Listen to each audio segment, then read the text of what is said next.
Well, it's still a deep concern inside Indiana's minority communities. The hesitation about the COVID-19 vaccine, particularly with black and brown Hoosiers. News 8's David Williams took some time to find out why. And David, you could say it was an afternoon of real talk. Indeed. In the black community, the Barbershop is a gathering spot. Some people refer to it as a men's country club. They come there not only to get their hair cut, but to connect and talk about real issues. And during this pandemic, the topic of getting the vaccine comes up. Inside one of Kenney's Barbershop locations, we caught up with Jamal Strickland. He's not too sure about the COVID-19 vaccine. I'm on the edge of it. I'm not sure if I really want to go and get the vaccine or if I should get it just, in case of if I even catch COVID again or be around somebody who has COVID. He's not alone. The hesitation to get the COVID-19 vaccine is very real in minority communities. We see a lot of vaccine hesitancy among people of color here in the U.S., mainly because of the bad history that we've had in the U.S. According to the CDC, in 1932, the U.S. Public Health Service ran a study of the untreated effects of syphilis in black men in Tuskegee, Alabama.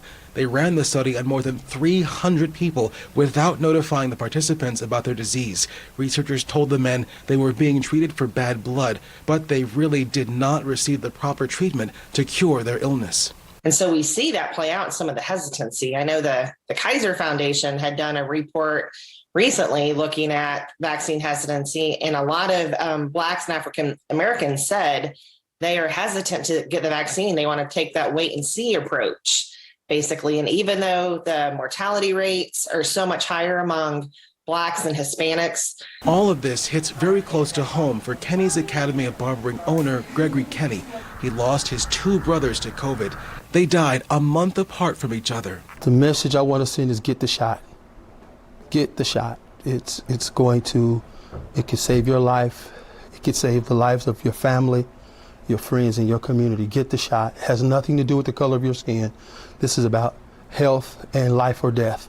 Alicia Jesup leads outreach teams that get information out to the communities about the vaccine and get them scheduled for their shot. A lot of those questions are centered around what are the side effects, what has been reported. And then too, with our the community health workers, what they have said, a lot of patients are still uneasy about them, but they'll then tell them, I received the vaccine. They like to hear their personal stories of some of the clinical staff if they received it. And sometimes that makes them feel better. Back at the barbershop, Strickland tells me he's open to changing his mind. I could always change my mind at any time. Right now I might say, no, I'm not going to get it, but later on, I might start thinking more into it and actually, I might make that choice and go and get it. Now, there is a wealth of information about the vaccine online, and we have made it very easy for you to learn more and schedule your shot if you want to. Go to wishtv.com, click on the news tab at the top, then click Vaccine Central. You'll find it all right there. Now, if you want to get the vaccine, anybody age 16 and older can make a COVID-19 vaccine appointment. I'm David Williams, Wish TV, wishtv.com, and follow us on Facebook.